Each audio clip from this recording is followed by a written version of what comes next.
We are starting this project today where a plumber had to come in and replace all of the plumbing in the house because the pipes let go.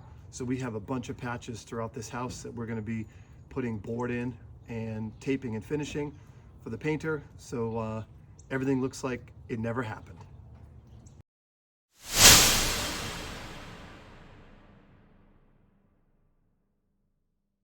Here we are cutting back the patches that were already made by the demo crew and squaring them up so that way we can fit sheetrock in it more easily.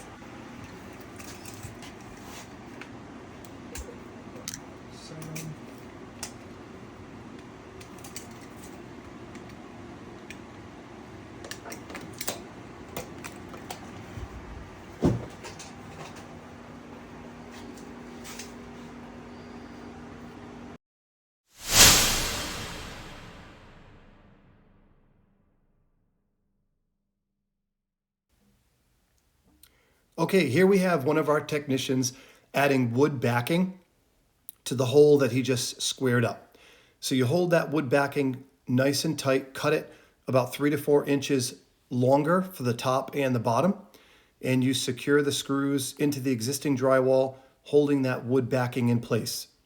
Make sure that you hold the wood backing on the top and the bottom when you put the screws in so it doesn't push the wood backing out of the wall. We like to use an impact gun or an impact driver because it allows you to be able to sink that screw to the desired depth, and you only want to put that screw just a little bit deeper than the existing drywall so it holds it nice and tight.